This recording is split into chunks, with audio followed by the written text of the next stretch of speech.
Hi, everyone. Here we have Helen. Hi. Maija Granny Tarot here with us. So great to see you all. And we just were chit-chatting, as you can imagine, behind the scenes. And so I didn't see that it was time to start. So here we are. Always a great conversation with you, Helen. And Thank you. I literally, if I came over for tea, we'd be there all afternoon chit-chatting. I just would love that. I would never get bored. Aw, thank you. That used to be my life before COVID.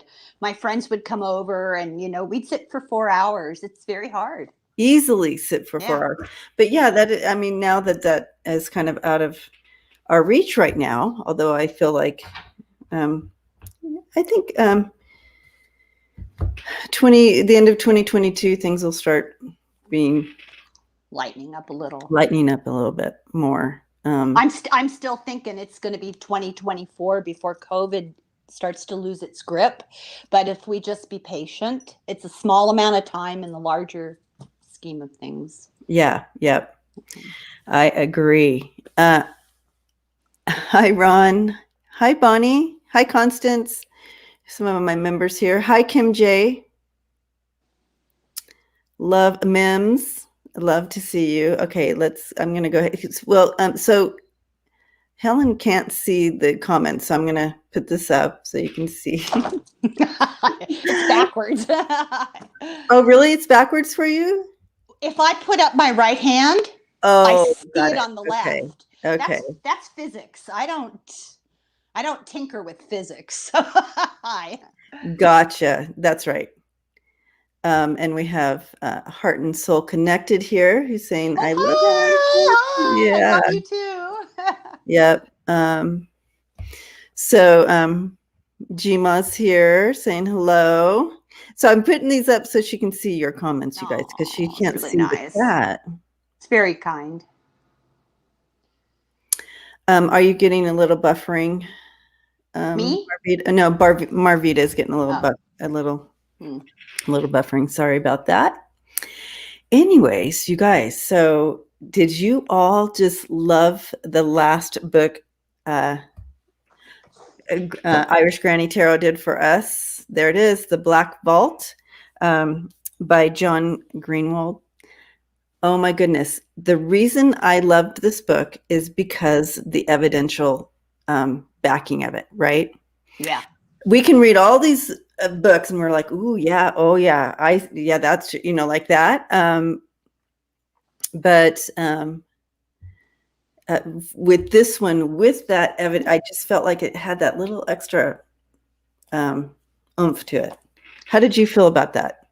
Well, what I appreciated is I followed this stuff for a long time, since I was a little kid. Hi, Lucian. And it's all sort of like a soup in my head.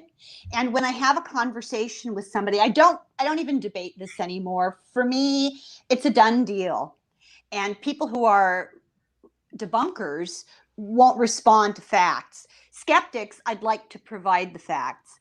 And it's all a mishmash. This book very clearly, chronologically, step by step, with the government's own words, made the case. Loved it. Yeah. And that's kind of what I was drawn to as well with him. What do you have a particular part of the book that was kind of in any, because I know that you are so knowledgeable about everything. Was anything in this book an aha for you?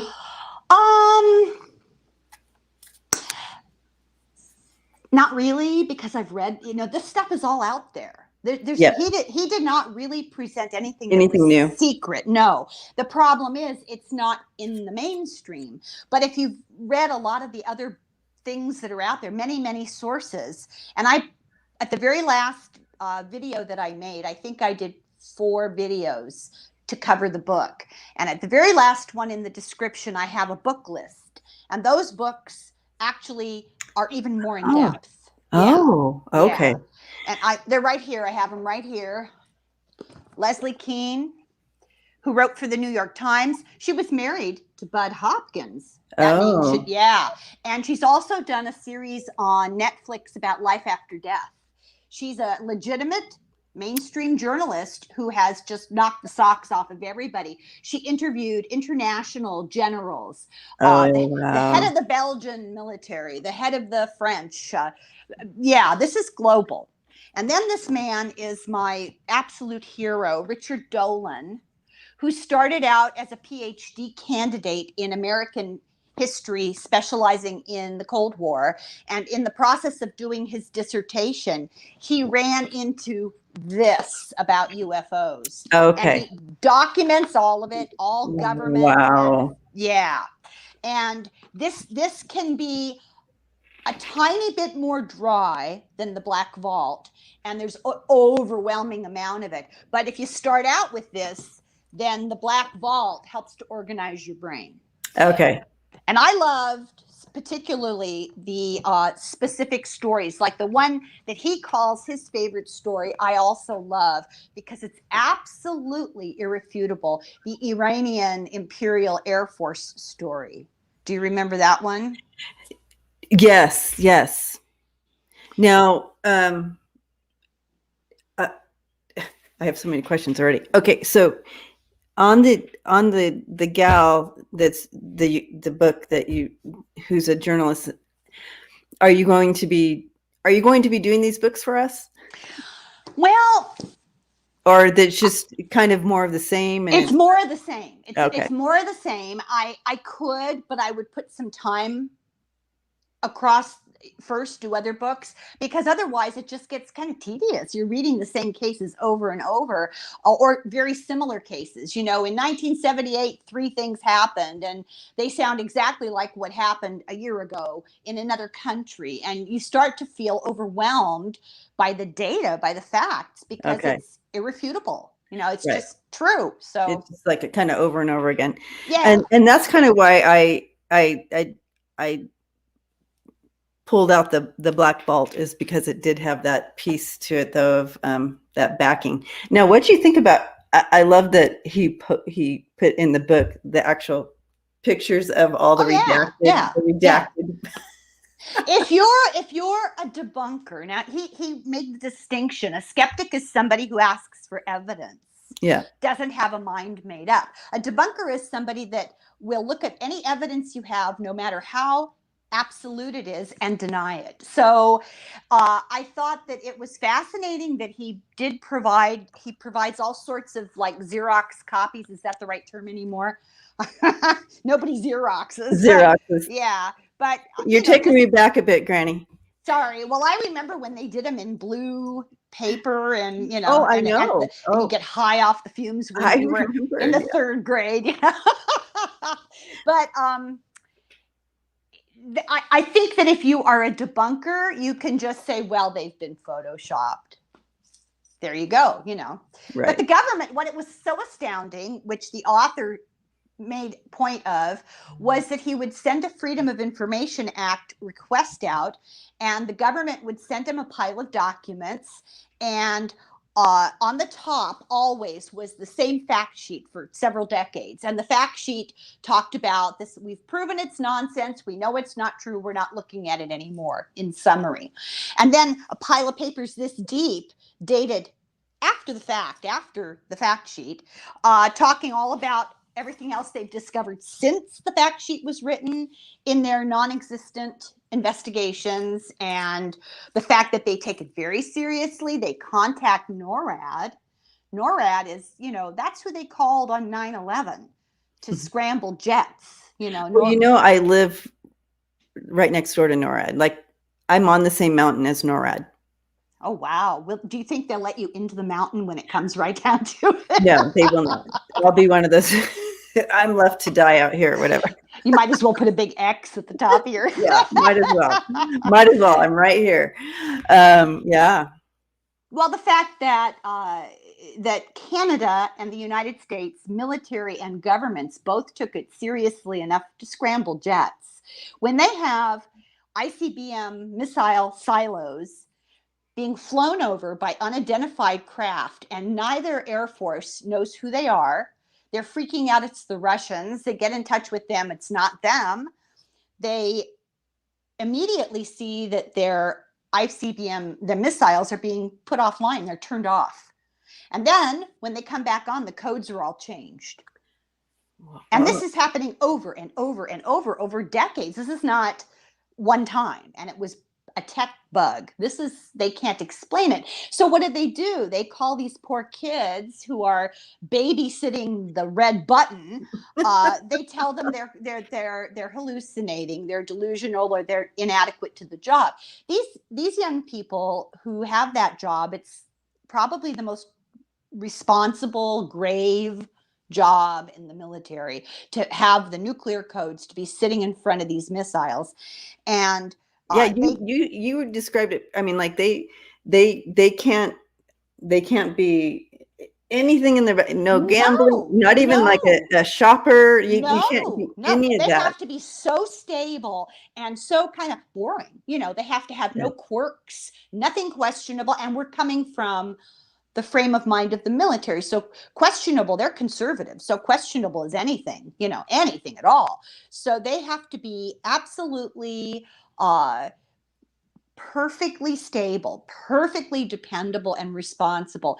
And as soon as something goes wrong, they blame them. It's just crazy, Right. Well, of course they have to blame somebody, right?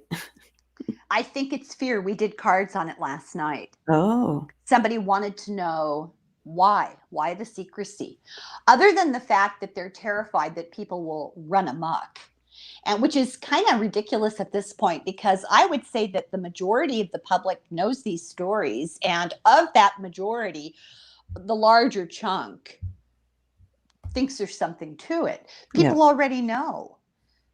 So who are you fooling? Who are you really hiding it from? Exactly. Yeah. But I think it's fear on their part that they're going to lose control. I think what they don't want to have to say to the public is, this is real. It's happened. We don't know how much of a threat it is, and there's nothing we can do about it. So. And I understand, back in the day, in the 50s, the 40s and the 50s, and as a globe, we weren't ready for probably hearing that we weren't allowed. You know what I mean? We probably weren't ready for huge information like this. But nowadays, it's like we've all been inundated with movies, and we're at a vibrational level where it's not going to be. I think if I was, and I have seen a little activity here and there, and I have personal friends who have had actual, encounters, that I trust. They're very conservative, so it's not like they would be wanting to be part of the ET club, saying I've had an experience, right? Yeah. Literally, they would be the last person who would want to jump on board with that. So but for me to actually have an experience like that, I have to say that it would be, I know there would be some fear to it, not fear of like, I don't know. It would be, I know that I would have a little, whoa, okay, this is real, even though we know it is, and we know there's activity, and we know that they're there, and shocking. Yeah. Well, it would be shocking. Yeah. I think a lot of it is it's historical progression. They're basing what they're doing now in part on what happened in the past. And I'm pretty sure people have heard of, in the late 30s, Orson Welles did a radio program, The War of the Worlds. Oh. And people lost their minds. Some people killed themselves. Exactly. People fled their homes in panic. They truly thought we were being invaded by Mars. It was one of those dramatized shows. Yeah, it was on the radio. Yes. I mean, I didn't hear it in the 40s, but I certainly heard it. Like, sure. we used to listen to the radio shows. That's what we didn't have a TV, so we would listen to the radio shows when I grew up, and so I heard that one, and I mean, it it was so well done. Yeah. I And can see that. they don't want a repeat of that, but they also they're addressing it. And I think people have probably heard of predictive programming, in which I had a discussion with Denise Siegel about this. Now, she believes that it's unconscious on their part. She's worked in Hollywood. She was a screenwriter, a script writer, and she's I saw that program with you guys, and she said they don't even know, they don't know they're doing it, you know. Yeah, it's received knowledge. Yeah. Wow. And Yeah. I mean, and just take a look at that. It's an animated program. Is it this? It wouldn't be this. Would it be this? Is it The Simpsons? Or is that the one that's really predictive? Like, yeah. It's The Simpsons. I mean, yeah. They don't know what they're doing. They're just doing it. It's like crazy. Yeah. And it literally plays out exactly. Oh, they predicted 9/11. They have predicted a number. I keep meaning to go back and read the book. I had the book, and the people who wrote The Simpsons, especially the original group who started it, were all, I'm making these up, but equivalent, you know, biochemists and PhDs in physics and very nerdy, scientific, not what you would think. They weren't all just cartoonists. And many of them had degrees in philosophy and history, very knowledgeable people. And when they, and South Park too. Yeah, South Park too. A little more irreverent, but hilarious. And Trump, he predicted Trump would win. Yeah. And remember what he predicted? They predicted that Lisa would be the first woman president. And she was dressed exactly the way Kamala Harris was dressed when she did some big, you know, I don't know if it was campaign event or inaugural event. Yeah. But creepy, really creepy. I know. It's like, I mean, wow. And they just say, no, we just, because they've been asked specifically, are you guys like, is there a psychic on your team? What's going on? You know? But yeah, they just create these stories. So I want to throw it out here. Monday hugs to you too, Annie. Any questions about this book, The Black Vault, that came up for you guys? And also, or any questions in regards to this topic that I know that Irish Granny will know. Well, any questions that come up for today with that? And also, when was it written? Oh, recently. Let me see. 2019, I think. It was at 19, yeah. Let me see. 2019. Okay. Yeah. And Martha says hello. She's giving us a little clover. Shamrock, yeah. Shamrock. Okay, so Warrior Girl says the guy from Simpsons was a graduate of Syracuse University. Awesome. Is that Matt Groening? Is that his name? Matt? I don't know. I don't know. I know it was based on his cartoons that he drew very early on. They were not nationwide, and they were very primitive looking versions of The Simpsons, and he was approached and invited to, you know. Oh, I know who did it. That woman, that comedian who does complete changes. She disguises herself. Oh, what's her name? Hilarious comedian. Very smart woman. And she invited him. He was on she had like a half an hour comedy show, and they presented his cartoons, the very earliest. Oh, I hope somebody can remember her name. See, this is what it's like. I know. Does anybody know her name, you guys? Anyway, so any comments or how did you feel about this last book, you guys, that she did, the Black Vault? Anyways, I loved it just because, again, the evidence. But I'm still, I just get a kick out of the okay, so we have it. Is it? Here we go. Tracy. Tracy Ullman. Yes, Tracy Ullman. Tracy Okay. Ullman. Yeah. Okay. Yeah. All right. Yep. Thanks. Okay. So, all right. I'm not seeing any questions specifically about it or any comments specifically about how others felt on this, but I'm sure they were feeling pretty much the same as what we've already. Oh, Yeah. he's going to listen to it again. So yeah. Have the Simpsons predicted peace and sustainable living? That's a good question, Constance. Yeah, that would be nice. I haven't watched them lately. I would say it's been about a year since I've kept up with recent shows because I'm busy reading books. Right. So I don't know. That's a Yeah. good question. I don't know. I bet if you Google it, Dr. Google. Dr. Google always knows. Great. Yeah. People are just saying super enjoyed it and like I'm that. so glad. And, I try to divide them up in little chunks so that people can stop and come back later. Nobody wants to OD on. Oh, I do. These, I sit through the whole thing. I'm like, I'm Did there you? for like 3 hours. I love it so much. Anyways, but you know that I'm one of your biggest fans. Oh, and likewise, I'm sure. Yes. Yes. So, all right.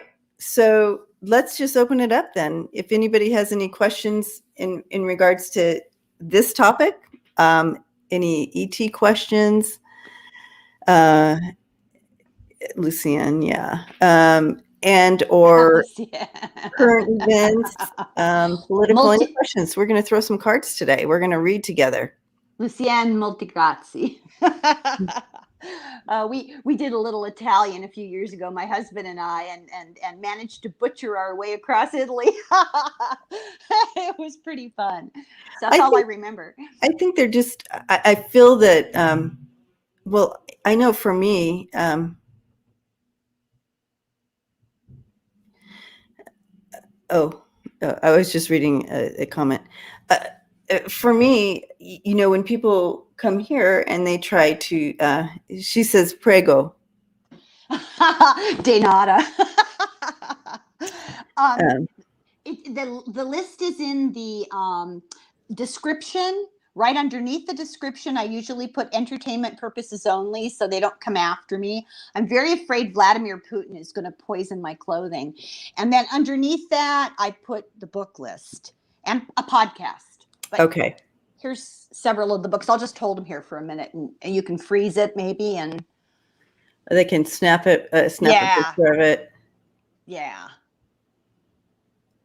Okay, my hand is giving out. They're heavy. I know. It's like, okay. Yeah. Okay. One question that came up. Do the aliens have curses for disease? Here's the thing. At the very end of this book, so the very last video, he gives the numbers and he talks, if I remember correctly, because that was yesterday. How can I possibly remember? He talks about something like 120 million years of time gone by for any civilization anywhere in the universe to mature. And in 1 million years, imagine what we could do. By comparison to the last 100 years, roughly 100 years ago, our feet were stuck on the ground. We had no air flight, not really. And between 1903 and today, we've gone from being earthbound to going to other planets with stuff, with technology. So look at that. That's insane. I mean, people would have absolutely denied it was possible. Magic, right? So the prevailing belief is that these aliens, and there are many kinds, and perhaps they're not from all of them other places. Perhaps they're from other dimensions. Perhaps they're time travelers. That's another theory. Person with an interesting view of it is Dr. Bruce Solheim, who wrote the book Anzar, the Progenitor, and I interviewed him. So a couple months ago, you can go back, scroll down, it's down there somewhere chronologically in the videos. And there are particular types of aliens who have good intentions and are like our creator guardians. They hope to steer us in the right direction. They're becoming despondent about it because it's our karma to deal with what we've done. And they've tried to move us in the right direction, but we chose free will, and we're headed not in a good path. But they watch over us. For example, why do you suppose the nuclear missiles are turned off? They don't want us blowing ourselves up. Exactly. And that will never happen. They will not allow that to happen. They've said that. And there are others that are not so congenial, the animal mutilations and the part of that, it's all part of genetic hybridization studies. And they don't necessarily have a lot of advanced compassion. A lot of the evolution of us ends up moving away from being hyper emotional. Mm-hmm. But to answer about diseases, they have technology that has been described as, in our view, the same as magic. They were doing studies on people in the early 60s that we now know involve things like DNA studies and amniocentesis and lasers and ultrasound, and long before we ever thought of it, and we didn't think of it, those were technological gifts in exchange for whatever political, So it looks like there's some belief that they offered cures. Have you come across that in any of your studies? I don't recall. Okay. Very possibly. I've read it. It's been discussed, and it's gone in one ear and out the other. But does that surprise anybody? When we did the cards last night, that came up heavily, that the relationship between the government, the military, and these alien civilizations has a lot to do with first fear, because our people can't defend against them, can't explain any of it really. And then they feel threatened. Their power position feels threatened. And also the hope that they would be able to take advantage of it. Yes. Oh, okay. Yeah. Very possibly. Very possibly. Yeah. So because I feel like, everything's connected. If we keep doing these bombs and this going off, and it's going to also affect other areas. It's not just affecting. They told Dr. Solheim that they had to get involved because we were a threat to the greater universe. For the greater, okay. Yeah. So that's kind of what I'm tapping in here. It's like, yeah, okay, we're here to protect you, but we're really protecting us. You know what I mean? Like, you guys are a bunch of little kids down here. Yeah. With a weapon. You know what I mean? You're bunch of 2-year-olds with a big weapon. It's like King Kong running amok in Manhattan. Yeah. Yeah. Exactly. So I want to look at okay, so I think it was Holly, your question was next. Can you type that in again? I just wrote down the names. I couldn't write down the questions, and they're too far up for me to click on anymore. Yeah. I appreciate the community commenting, and it's great. It kind of goes up, and then I miss it. So we have a lot of the family here today watching you, Granny. So. That's nice. That's so nice. Yeah.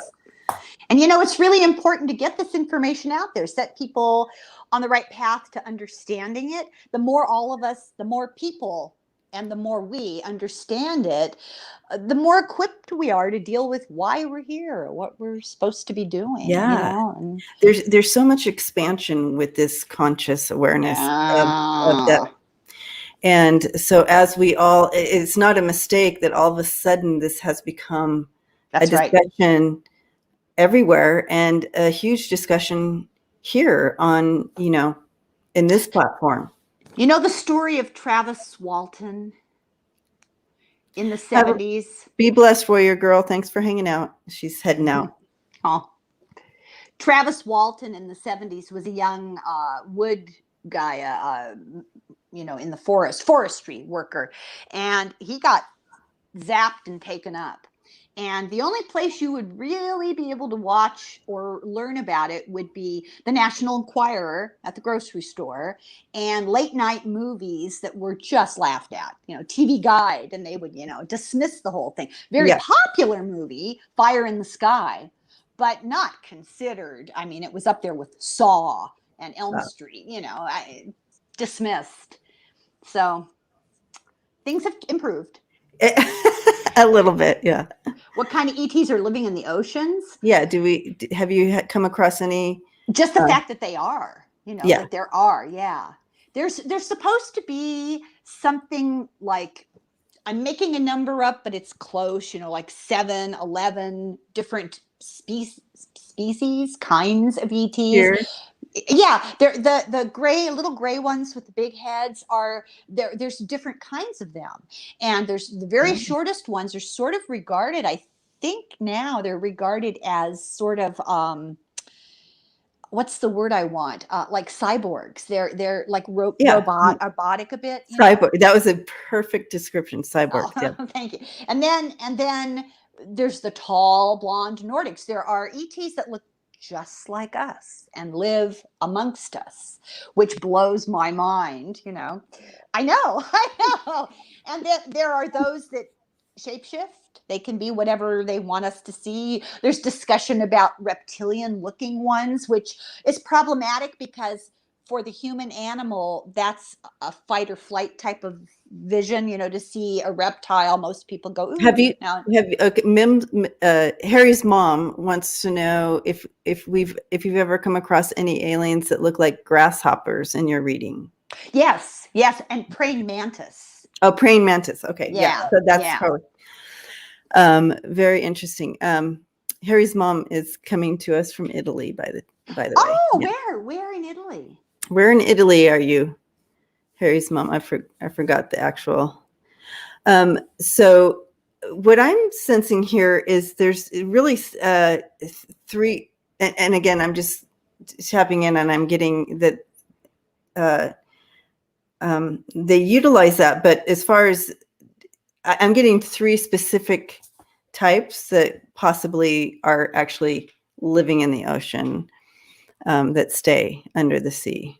So what are they? Do you know? I don't. I'm not getting that. I'm seeing that they're showing me 3 particular, but it's because of there's what they do. So what they provide, or there's, I don't want to say their station. Job. Yeah. Their jobs. Yeah. Their jobs. Yeah.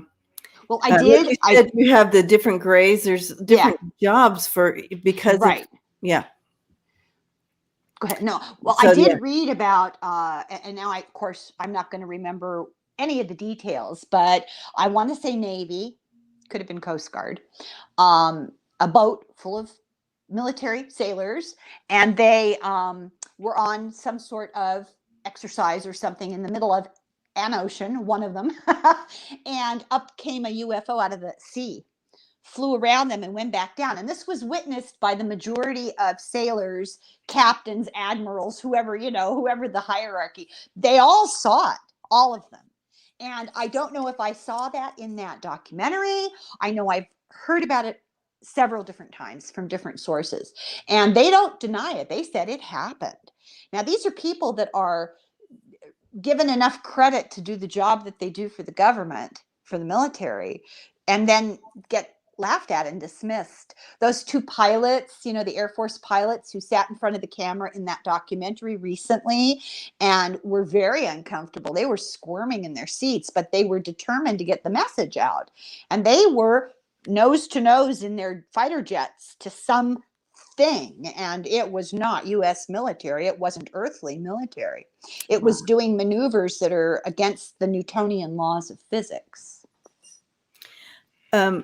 Now, there's been many documented cases of people like in Hawaii and other places that they've seen these ships dive into water. Yeah. So it's not, there's many documented videos of this happening as well. So, people getting out of their cars with their phone and they're like, whoa, what's going on here? And so, T-Barb. The phone I know. phone cameras have really changed the whole narrative. True. Skeptics are more likely to take into account visual evidence, but if you're determined to debunk it, you'll ridicule it as being tinkered with before publication. I have a hard time wrapping my mind around it. It blows my mind. I know. I don't discount it. Yeah. And I have seen a UFO. Nothing dramatic. My husband and I stood outside because we live in a rural area. We stood outside one night. I'm real nearsighted, and he was trying to show me satellites. And I finally was able to, oh yeah, I can kind of see these things that are steady lights. They have the same level of brightness. It never changes, and they continue on a speed. Interesting fact about satellites I just found out. All satellites are in a state of free fall. They shoot them up and then they come down, but they do the math and they shoot them up at such a speed and angle that they will circle for a period of time. And they keep getting closer and closer. Wow. But you won't be able to see that if you're visually, if you're tracking them with your eyeballs. So in the process of watching these, another light appeared, not a star, because it moved from over there and it came in front of us. And then it started to do this sort of zip to the right and zip to the left and zip closer to us. Not real close, but you could tell that it was going this way and right and left and back and forth. And then 90-degree, 45-degree angles from speed. And you cannot do that according to Newtonian physics. And then all of a sudden there was a flash and off it went up into outer, like Star Trek. And the two, I'm getting chills. I know. The two of us went, okay, I rest my case. See. Yeah. And so those types of things, I mean, it's kind of like it's like an exciting fear. Do you know what I mean? It's not like fear, I'm afraid. It's a thrill. It's an exciting fear to think about. Thrilling. And it kind of goes, whoa, this is crazy. Wow. Yeah. Holly. Yeah. Yes. Now this is what I've read about. She is asking, are these groups they're taking humans for their experimenting? The government allows it. So there are a variety of different groups. I don't know. They didn't tell me. I don't know which ones do which with the government. There is an arrangement. We traded technical knowledge for permission to take a certain percentage of animals and people. And the experiments that they're doing, part of them anyway, are genetic hybridization experiments, ostensibly to save us from ourselves, to sort of bank human DNA and maybe tweak us a little to make us less, difficult. But the animal mutilation stories. Yes. Those particular aliens who do, and that does happen. We did Linda Moulton Howe's book on it, and it was absolutely terrifying and fascinating. Those events have been agreed to by the government. Yeah. And another thing, since we're on this right now, but I want to let Mems get your Mems, if you can get your question ready. I know you had a question next. So that when I've read on this, for just kind of read in, because this is the thing, like people are talking about their abduction stories, and and we've, in all the books you've shared and some shows I've watched to try to get a better understanding of these abductions and kind of how it affects people's lives. And this is, what's going on with this. This is not, and people feeling kind of not okay about it.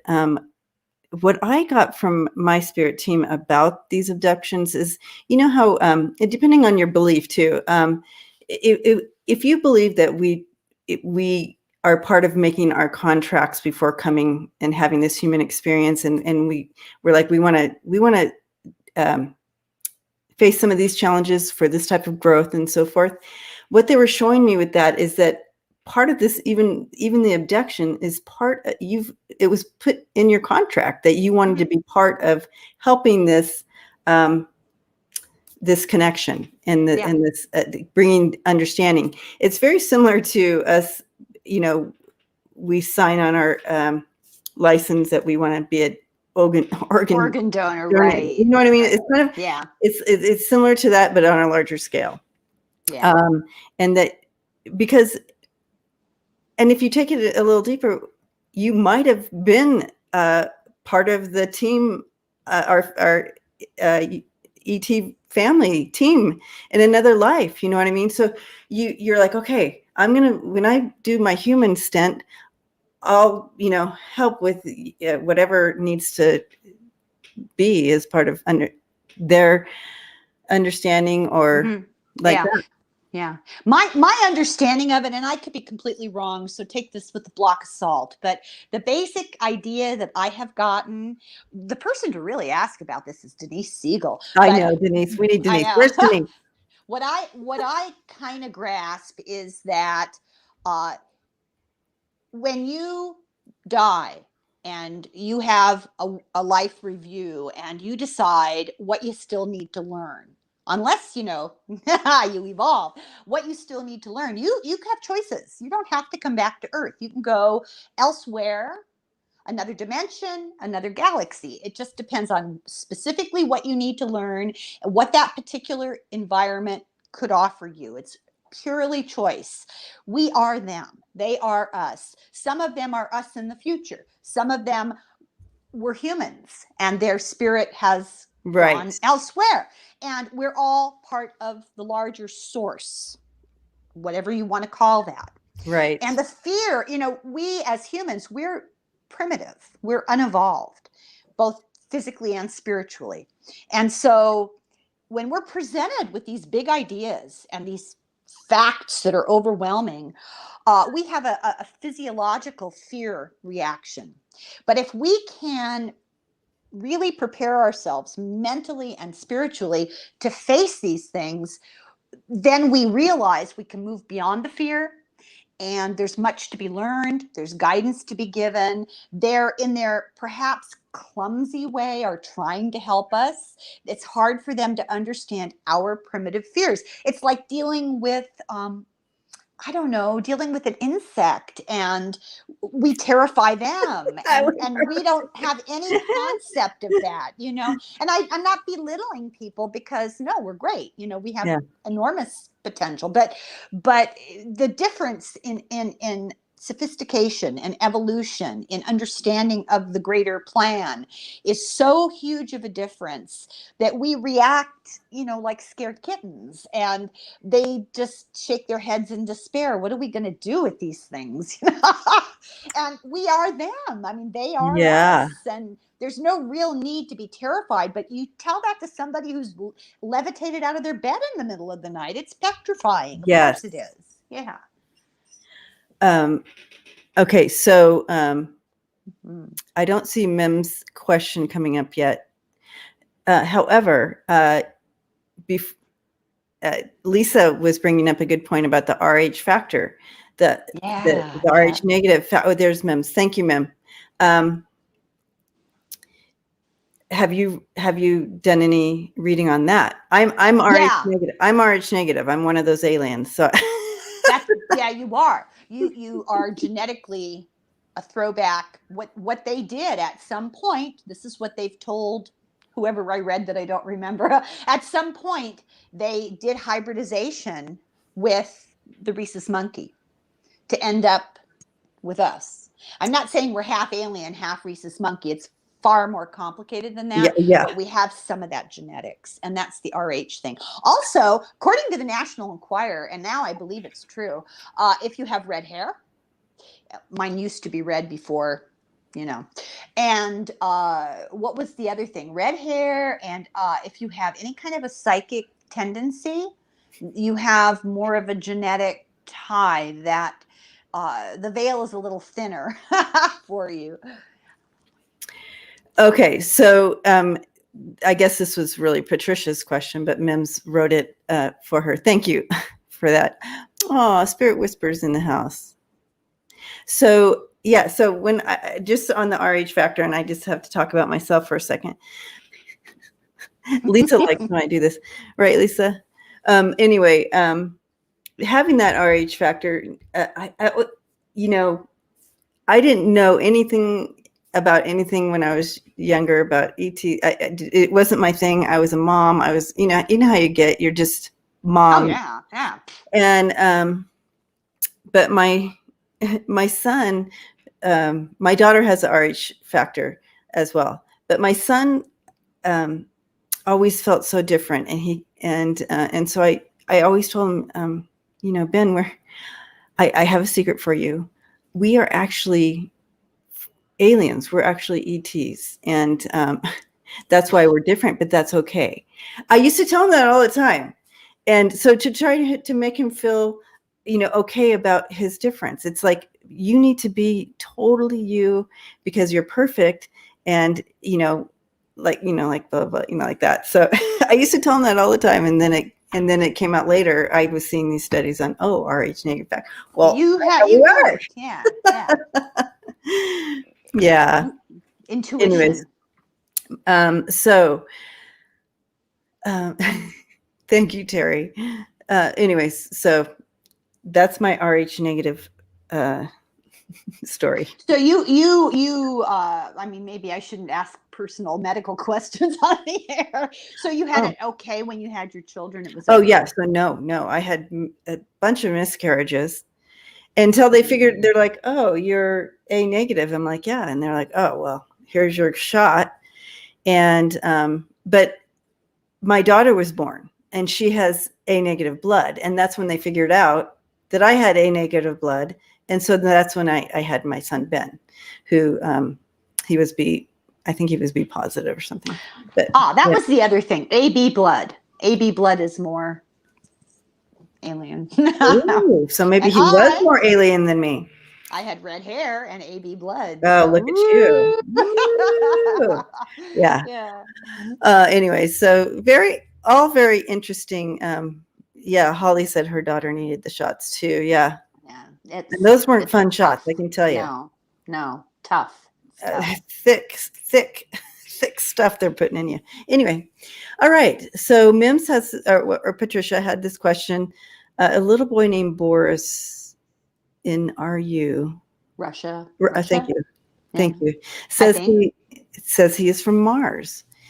18 months old. He could draw and paint pictures. He told his mom that he had a message for the humans here on Earth. Is this true? Yeah. Have you heard this?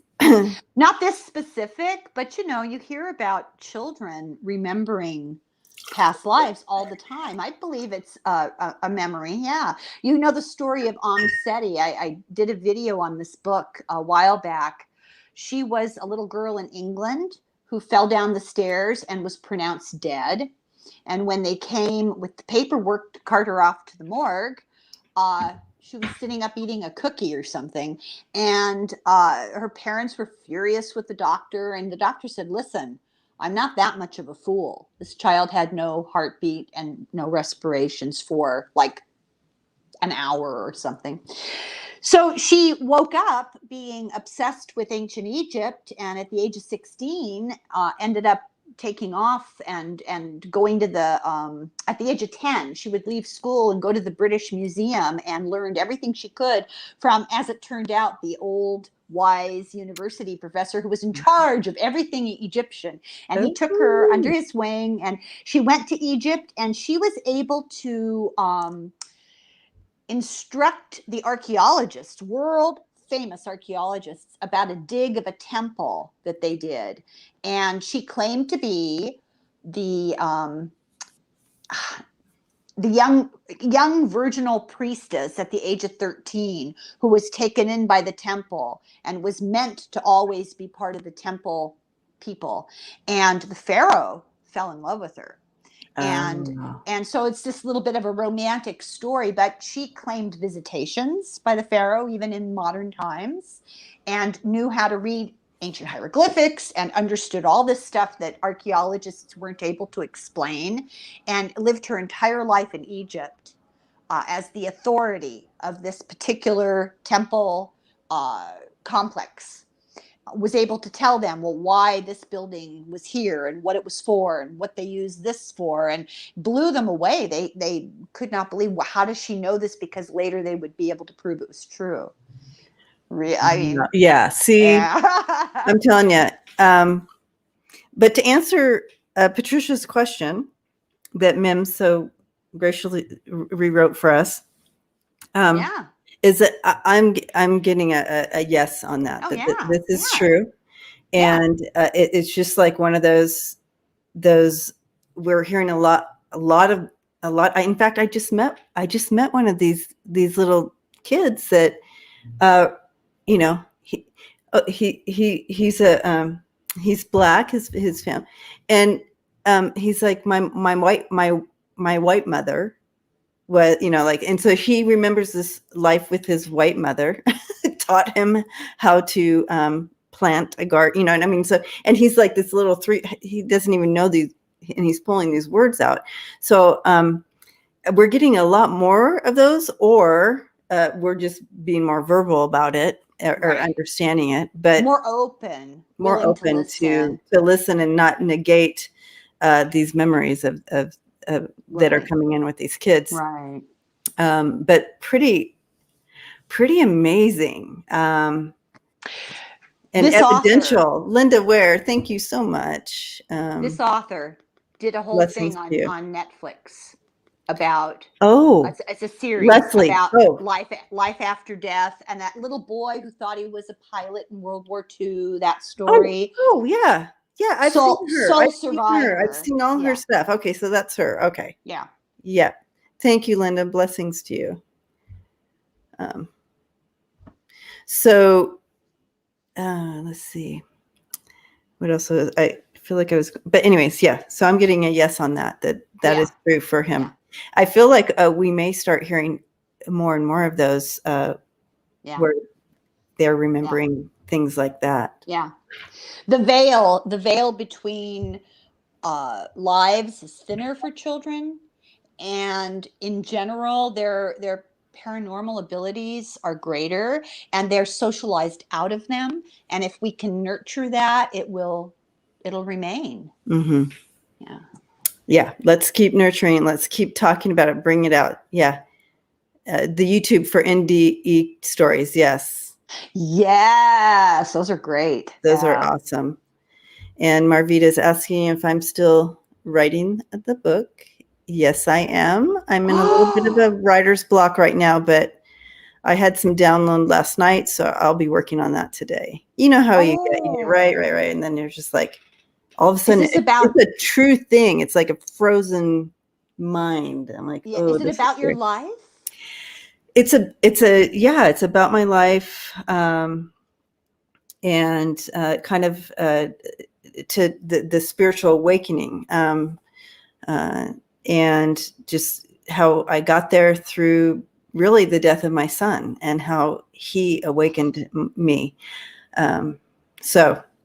But all that to say, it is like a journey, but it also will be hopefully informational and bring enlightenment for others as well, because I'm all about that.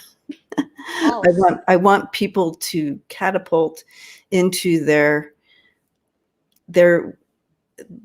true soul selves and do what they are meant to be doing here.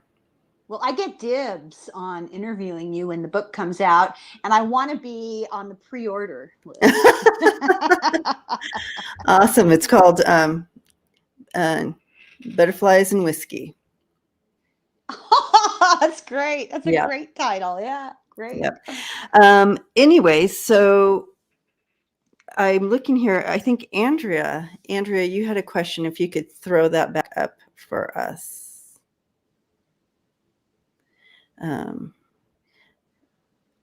When you write a book like that, it's like you go through like, why would anybody want to read about my story? You know what I mean? Like that. Yeah. A little bit of that. So it took me, this has been a progress of 10 years, but I really have, I made the decision and stepped into it fully now. I really admire. It's very vulnerable. You're exposing yourself. That's the thing. Yeah. And even some of the things I've already put down, it's like, wow, this is actually going out. You know, kind of cringe a little. It's like reading your diary from 10 years ago, right? I think it's fabulous. Exactly. Absolutely fabulous. Okay, here's Andrea. Here we go. Thank you, Andrea, for reposting that. Are aliens involved in soul evolution like we are? Yeah. For all we know, we could have been aliens in another life. It's just another way to evolve. It's another opportunity. It presents different circumstances, and it depends on what you need to learn. I don't know much about, what do I know? But from what I've read, that's what I've read, that we're all one. We all are part of the greater universe. And when you choose what's going to happen to you next after you die, that's one of the choices. Yeah. So.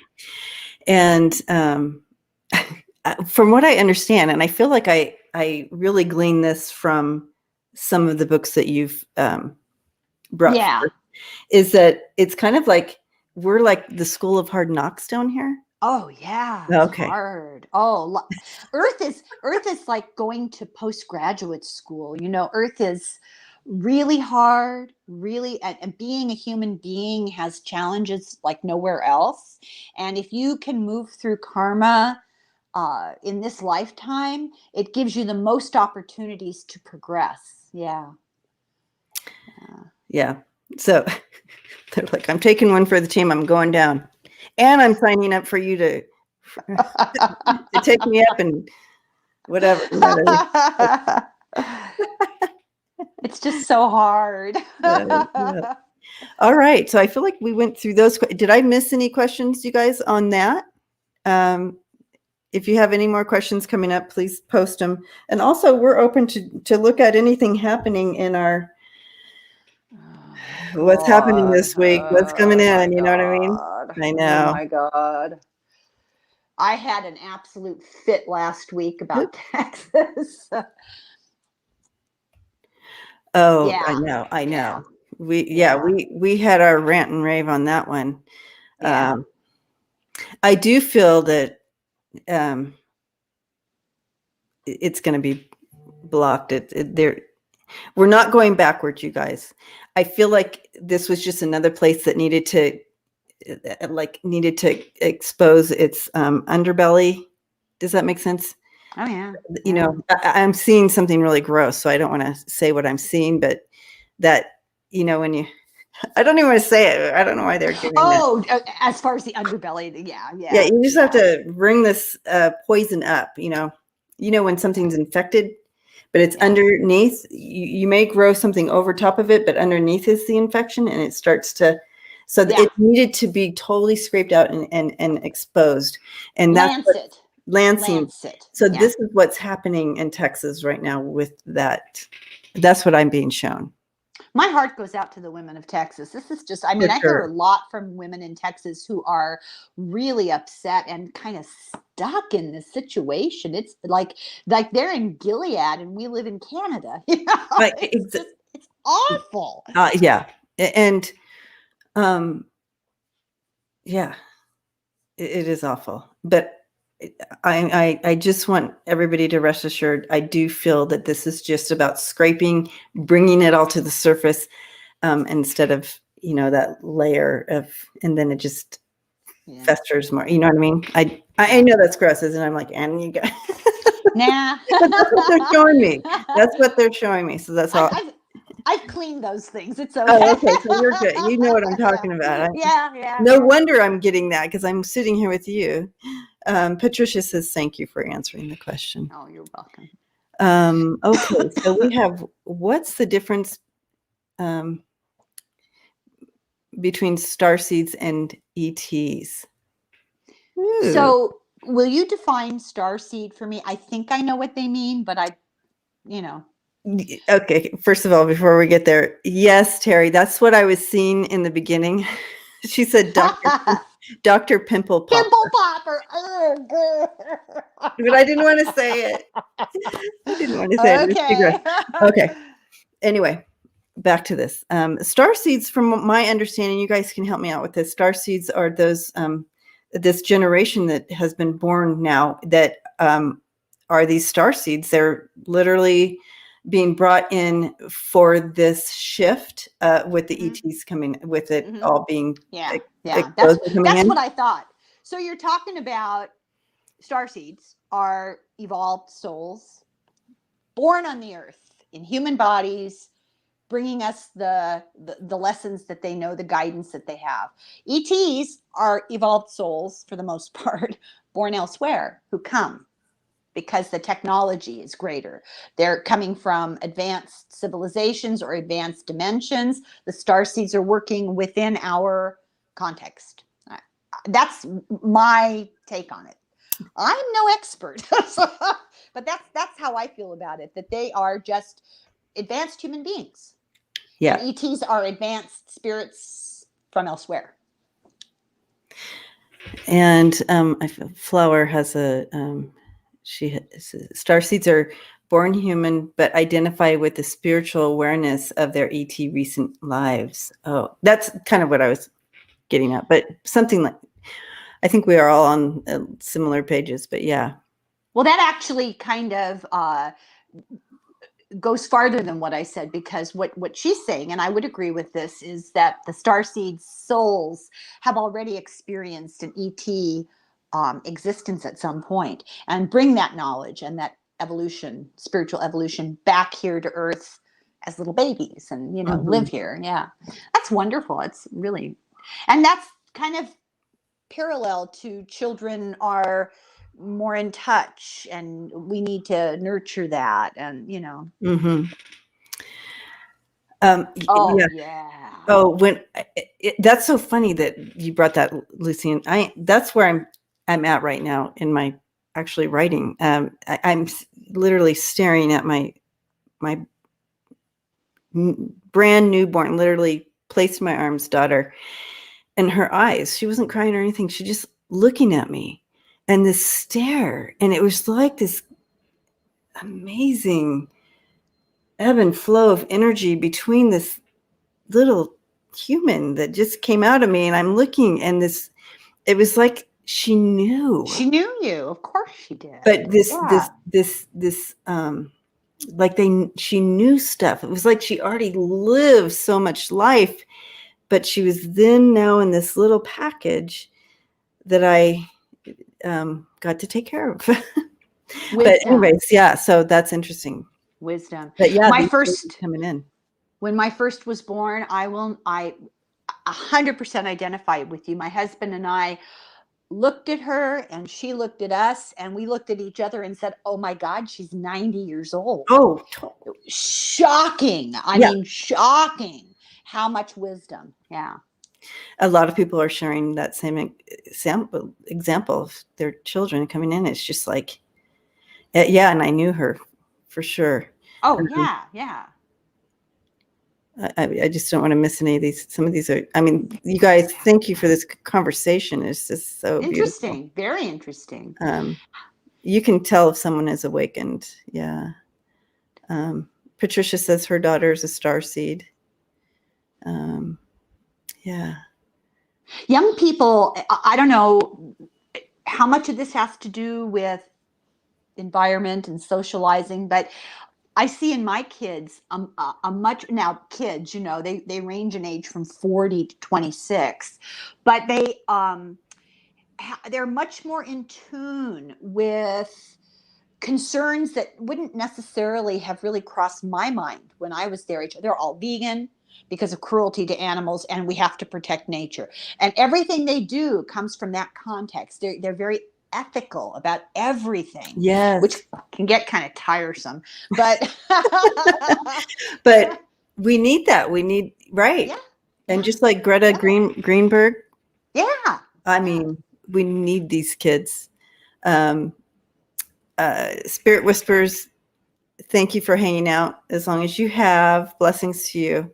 A lot of people are talking about their grandchildren and their children coming in with this Yeah. awareness. And so so just in our little family here, of 141 right now, they're all talking about this experience. Thank God. So, Thank God that there are ethical, compassionate, intuitive people to leave this mess to help us. They've come to help, and I'm so grateful.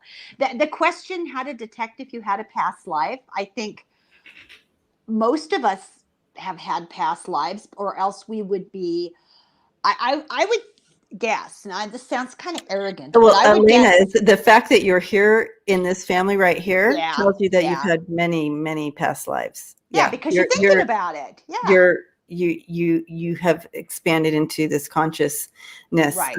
If you didn't have this consciousness and you didn't hang out with this family here, that would say that you would be more of a newer soul or whatever.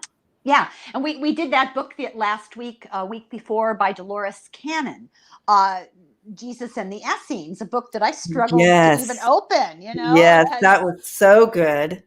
And Dolores Cannon is a fascinating person, and she would be the kind of person you could consult. She did past life regression. So there are hypnotherapists out there, but you have to be very careful. Yeah. Hypnotherapists out there, when they know what they're doing, they can regress you to your past lives. Melissa, free range psychic, does that kind of thing. I do too. I'm a transpersonal hypnotherapist. Really? Yeah.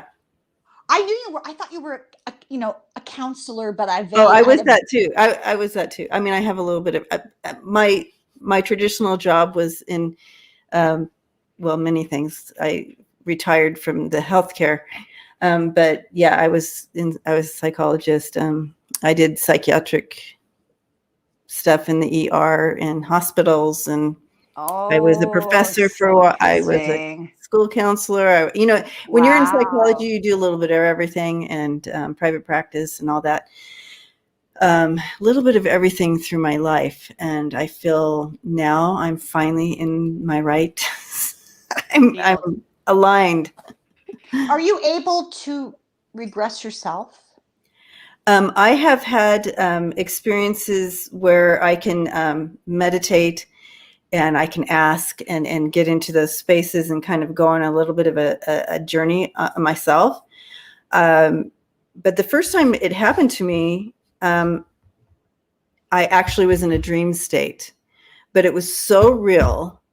And I thought, and I was just kind of, because, I was a very, very dedicated Christian, so when I was going through the transition, I was given this very clear journey dream. I was always a dreamer, but this was very clear journey, and it was absolutely a past life. And when I came to, or came out of it, I'm like, okay, I lived that life. That was another life that I lived, and that was kind of part of my coming to this awareness. But yeah, this subject fascinates me. Yeah. I would love to be regressed, but my fear is that I'll discover that I was somebody's scullery maid for about 10 past lives.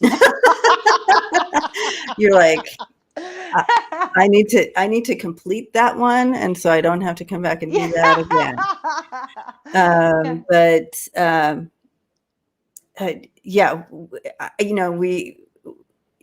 We do have some boring lives. It's like, okay, so I was here for like 2 seconds. You know what I mean? What was that about? Not always about you.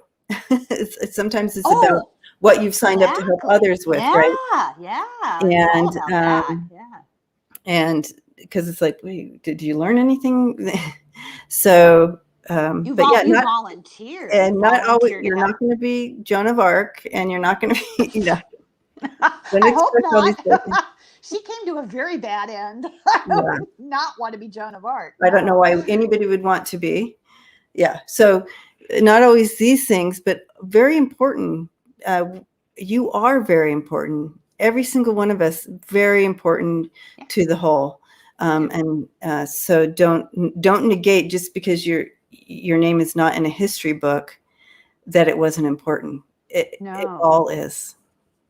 I read that a soul will volunteer to come back as somebody with a very challenging life, some form of handicap or disability, not because of anything that soul needs to learn, but because of the learning opportunity it provides for the people around. That's remarkable love. That just is astounding to me. Yeah. Yeah. Exactly. Heart and Soul Connected said, I always felt I needed to get credentials to be able to help others, but that is not true. That is not true.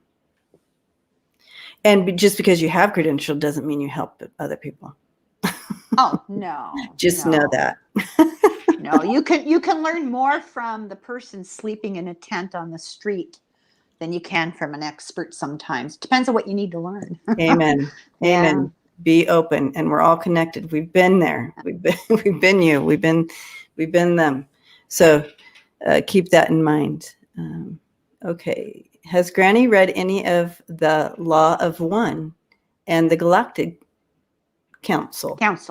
I've seen it on the internet, and I've read the first 2 sentences or so and got interrupted and didn't go back. This is the story of my life these days.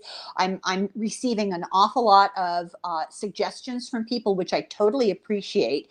And if I have my phone around, which I don't carry it around, I'll type it into my Amazon wish list. Oh, in the wish list. This is on the list.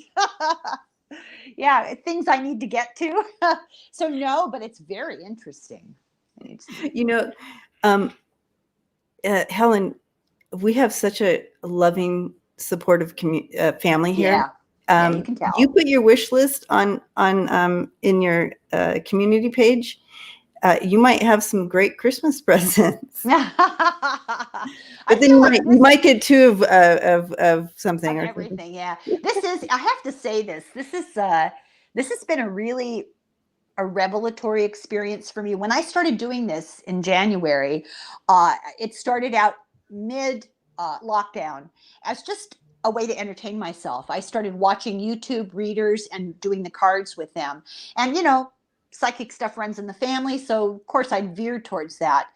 But I have been blown away by the sense of community and the support. People are so nice to each other, so kind, even when people disagree, even when they get snarky with each other. Yeah. They'll come back and apologize. And I mean, it's so I'm getting the chills. It's just reassuring that there's that goodness out there. And yes. I'm so grateful. Exactly. And I just feel we've in this family here that we have it's kind of revitalized that for a lot of us, like the renewed our faith in our fellow human. Yeah, by about mid 2019, I think we were all just yeah, this has actually post traumatic Trump syndrome or whatever I said. Anyway, yeah, these communities have been life-saving. Mary Trump talks about that. Mary Trump in her new book, The Reckoning, talks quite a bit about post-traumatic stress having to do with her uncle and COVID. Yeah. But she takes it far. She takes it to a spiritual place that I was not expecting. She takes it all the way back to the founding of the country and the negative karma we've accumulated with everything we've done. Yeah. Post-Trump traumatic stress syndrome is what I say. Yeah. The only good thing Donald Trump did the only good thing he did was bring us together. Yeah, that's true. We had to find each other. And so anyway, so we have this, Andrea says, I now understand that what it is called soul retrieval is actually another way to access the Akashic records, to reunite soul energy that stepped aside for one's best interest, but is ready to rejoin. Oh, and so in this, soul retrieval. Have you read about this? No, I do know one little thing. I know that if I'm correct, and I could be wrong, I usually am, the Akashic records are the experiences of everybody in every lifetime. Okay, so there's that. And if you tap into that, you can tap into other people's experiences or your own. So that's all I know. Yeah. And but this soul retrieval part, it's like parts of us that I've been really thinking about this, Andrea, the same subject. So we'll have to talk about, I want to talk about this again sometime.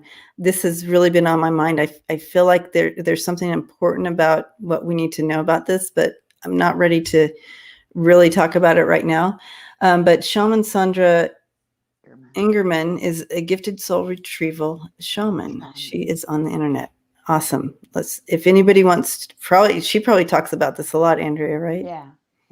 Learn more about that. Anyway, so all right. So so much to learn. So much. There's just fractured parts that come back together again. And okay. It's so interesting.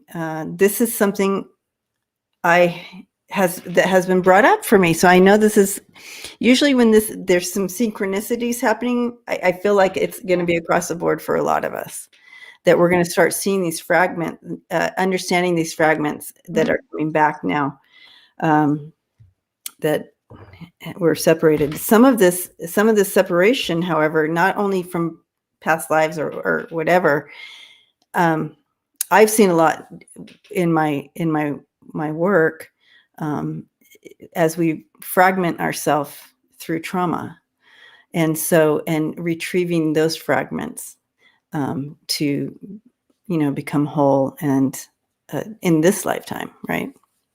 So Melissa, free range psychic, did a past life look at Donald Trump, and that was one heck of an eye opener.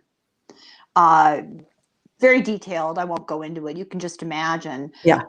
Lack of progress, basically. But that's what we're all facing. We're just facing repeated lessons. It's like trying to retake the test until you get it right, and you don't pass until you know your stuff, until you've learned the lessons. And life is full of really difficult lessons. But I don't mean to paint a negative picture. I'm a realist. It's hard, but it's a fabulous opportunity. And sometime we were smart enough to volunteer to be here, because this is a great opportunity. Sometimes I wonder how smart it was. Yeah. Well, my philosophy is life sucks and then you die. And I don't really mean that. I like to make things lighthearted and funny. I think you need to be realistic. This is very hard, but it's a fabulous opportunity. So make the most of it. I love Melissa. Love Melissa. Yeah. Sometimes I just say, what the fuck was I thinking? When I signed up for this. I know. Are you sure I was even awake? Had I been drinking? I didn't want to say it. Yeah, I love Melissa. So, all right. So, Connie says, right, Debbie? Right. We're on something, seriously. So, any other questions we want to look at? We have time for just a couple more questions. Yeah, I have a question. I'm going to put this question out into the universe. I'm a little offended they haven't come after my DNA. Yeah. What? Yeah. Hey. What about me? Am I not good enough? Yeah, I'm not worth rescuing if there's an apocalypse. It's not to joke. It can be very traumatic, but it is intriguing, really interesting. Yeah. Well, we do have several people in our community that have experiences. Oh, yeah. Carmela, thank you. Blessings to you. She's doing a support for us here. Well, thank you. It's this sounds weird, but it's an honor. It's an honor to be given the opportunity to learn whatever it is that interaction with these advanced beings provides you with. It's an honor. Harry's mom says, "Be careful what you ask for, Helen." I know, I'm afraid. I take it back. I take it all back. and Mim says, maybe you have been, and they use that little flashy thing from MIB, Men in Black. Men in Black. You've not seen that movie? No, no. They use, so it's a ET thing, and you need to see it for fun. Okay. Men in Black, and they use it to erase your memory of what just happened or what you just saw. Maybe they have. Oh God. So it was basically like government trying to keep people from knowing that this whole thing exists, to keep them safe from the knowledge of it or something. Anyways, it's funny and dramatic. The whole Men in Black thing is a real thing. Oh, that's a real thing. I don't know if there's an agreement on whether they're actually just government people, but they have this sort of what's that, Thin Man, Slender Man kind of thing, that kind of vibe, and they show up all the time. Well, they often show up in ET situations where they're trying to keep people quiet or trying to keep surveillance on people, and they often dress and look and drive cars like government agents, but there's a question, are they really human? Men in Black is a real thing. Yeah. Okay, yeah. So some Flower Linus says the Men in Black you're talking about are also AT. Yeah. So but I feel like wait, Slender Man is real? Am I saying that, or is that person? No. Oh, no. What I'm saying is they have that kind of a vibe. They look a little tall and thin and pale. They don't look quite right, but they're human looking, but they're not quite right. And they have an odd vibe. Yeah. Okay, so recommendation is MIB and People of Earth. Pretty funny. Okay. So I think it's more funny. It's more of a let's kick back and watch, but okay, maybe there's some partial truth there, right? Maybe there's some partial truth. Too funny. Always great. Anything you watch on television, the chances are excellent that either intentionally or inadvertently people have it's predictive programming. Yeah. Okay, well, I don't see any questions coming in, but I think, why don't we kind of we all need to laugh, Mems. You're right. We just need to bring that laughter in. Laughter raises your vibration. Yeah. Therapeutic. Another notch. And it's super important. And we don't do it enough. That's right. I agree. And so let's laughing, singing, even if you can't sing, dancing. If you can't dance, just kind of move like this. Do anything that just kind of moves you a little different. And all those things will keep your vibration in an upward movement. Changes it to, and love higher. Yeah. So love is the strongest vibration there is. The highest vibration is love. So, and that's kind of what we're here learning about, isn't it? I hope. Learning true love, unconditional, true unconditional love. That's what we come here to really do. How can we unconditionally, go up to the former guy and give him a hug and say, I love you? Well, I was telling people, I feel, I'm going to hear it again. I know it. I feel compassion for him. He disgusts me. And of course I'm angry and put off and all the things, but I also feel compassion for him. Read his life story. Read what his early childhood was like. Trauma, loss, separation, mistreatment, abuse. He didn't have a hope in hell of turning out well. And yes, many of us have been through similar things, but each of us is different, and each of us brings different abilities, and he has not addressed it very carefully, very well. Yeah. But, I've been very concerned about all these political things that I've been covering and talking about and reading about. And it's also dark. I've been trying really hard to bring some laughter. So I've been trying to find jokes, and unfortunately the jokes I like, I'm never sure, but one of the things that I've discovered, I had done it early on, my earlier videos, some people complained, and I'm doing it again now, and I'm sorry if it bothers people. I'm going to do it more regularly. I have a parrot, and I bring her on and just let her sit here while I read cards, and she carries on. she talks, she knows something's going on, and she tries to interact, but Very good. I try to make it a day when I'm not doing really serious questions, and it's Yeah. not an important presentation, just because people love to see her. She brightens. I get so many comments, and it elevates everybody, It does. It's worth it. Yeah. Yeah.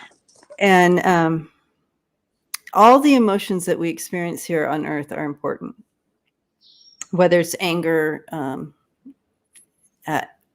bitterness, love, joy, happy, any of these emotions.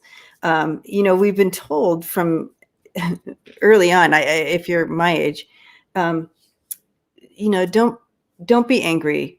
That's not ladylike. Or don't be, all these things that we're told. Oh, don't cry, or shh, don't be laughing right now. Or don't. It's always don't. We've been told to push our emotions, every single one of them. Wipe that smile off your face. You remember all these things, right? I do. I relate. Yeah. So we need to take that back, guys, because these emotions are a gift. This is why we're here. We're human. We get to have these emotions. We get to feel passion. We get to feel angry. We get to feel, joy. We get to feel these things. So, but what do we do with them after we feel them? Do we sit in that sadness? No, we're going to feel it though. I'm going to take in that grief, because the more I try to push it away, that grief feeling, what a beautiful gift to feel grief. That means, what does that mean for me? What does grief mean for me? It means that I love so deep. Yeah. Yeah. So what a beautiful thing. That shows me, oh my gosh, I was in that vibration of deep, deep love. And now I'm in grief because I'm missing that. So you get to understand this grief. You work it through and let it move on out. You don't. So I don't have grief. Well, then you're going to have a freaking heart attack if you don't. If you keep pushing all these things down, your body's going to shut down. That's right. So I've heard from a lot of people about, what are we going to do? I have so much fear about where we're going. And one of my heroes, I know people are probably sick of hearing me talk about this. One of my heroes is a young woman named Sophie Scholl, who was a older teenager during Hitler, his rise. She lived in Germany, and she and her brother and her brother-in-law, cousin, formed a group called the White Rose. And they had great fear, and they were disgusted that ordinary people were not doing something about Hitler, Nazis. Yeah. And they started making pamphlets, writing sheets, just reasons to resist, ways to resist, why this philosophy of Nazism is bad, what you can do about it. And they were students. They would start secretly spreading them all over town, leaving piles, tossing them around for people to find. Eventually they were caught and they were executed. But the lesson in her life that I hold today, because I feel like she's a shining example for all of us today, is that it's appropriate to feel fear. This is not a good situation, and it may not turn out the way we all hope. Yeah. But the real test for all of us, we volunteered to be here. And so what do? We step into the fear, we live with that fear, and we use that as an impetus for action. We have courage, and courage is what you do in the face of fear. You can't be courageous unless you feel fear. You know, you have to feel that to motivate you to act and to Yes. act morally.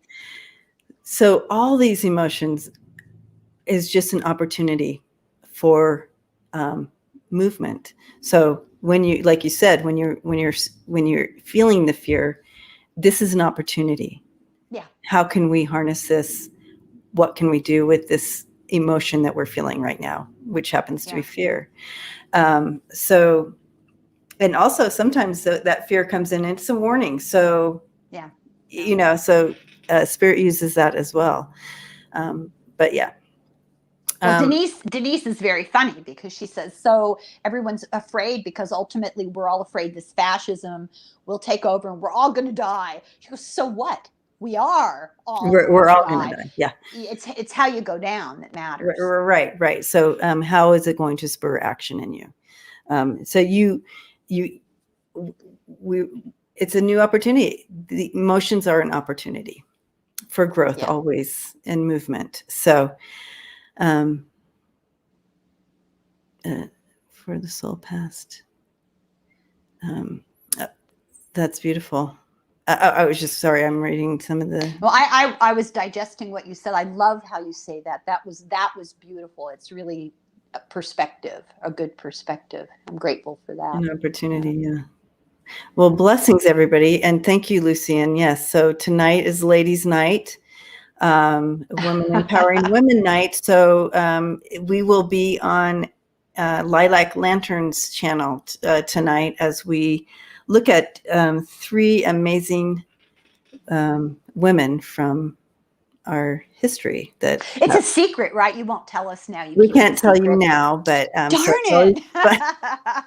It's always fun to bring them out and see how they link together. So we'll see you there on Andrea's channel tonight. And but thanks for hanging out with Irish Granny Tarot, Helen, and I today as we talked about some of these fascinating, really interesting, oh gosh, I don't want to say subjects because it's a situation that we're in, a dilemma and we're opening to, and we're becoming conscious of, and so we're doing this conscious awareness together, and I love it. So thank you for hanging out with us, everyone. And continue to, as always, lift each other up and love and light and prayer as we all have our daily challenges that we go through, whether it's health or emotions or spiritual or wherever we're all at. We are all linked together, so we link our arms and keep each other in mind. So keep that up, everyone, and until next time, please take care of yourselves. Love and light. And again, thank you, Helen. Sonja, thank you. All right.